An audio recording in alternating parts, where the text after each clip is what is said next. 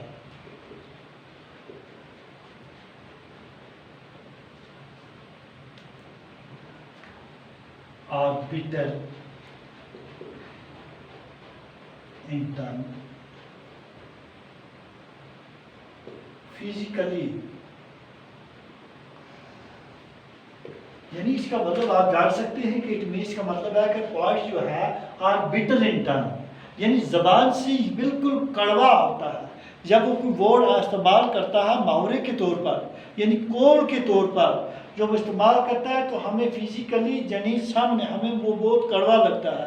اس نے مثال دی اس واپس کی، یعنی واپس کیڑا ایسا ہے جب انسان کو ڈستا ہے تو اتنا ایسی زہر ہوتی ہے کوئی انسان کو وہ یعنی کافی دور تک پہنچا دیتا ہے، یعنی اپنے زہریلے پن سے. یہ اس سے مشابہت کر کے اس نے دکھایا کہ شاعر جو ہوتا ہے جسٹ لائک وابس انسیکٹس، اس کی طرح اس کی زبان ہوتی ہے.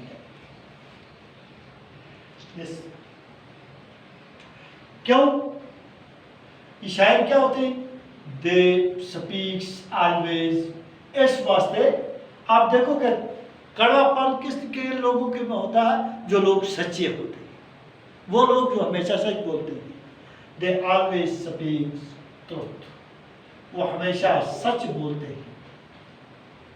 ایک تو وہ سچ بولتے ہیں اور دوسری بات کیا ہے ان میں کہ as we know truth is better، جیسا کہ as we know truth is better، truth is better. Better کہتے ہیں بچے کہ کڑوے کو.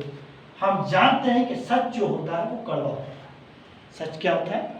کڑوا ہوتا ہے. یہ کسی کو پسند نہیں. اس کی اپنی مرضی کے مطابق ہم بات کریں گے تو اس کو اچھی لگے گی. اگر سچی بات کہیں گے کہ ہاں بھائی اس آدمی کے اندر یہ فالٹ ہے، یہ نقص ہے، تو اس کو برا لگے گا. اس لیے اس کو سچ کے ساتھ مشابہت دی گئی ہے. تو بچوں یہ رہا آج آپ کو اس کا ٹاپک جو تھا، ہماری جو پوائم جو تھی میں نے جو آپ کو پڑھائی meeting points related to class 8 کی تھی، یہ تھرو U3 سروس سے اس کا تعلق ہے ریلیٹڈ ٹو U3 سروس.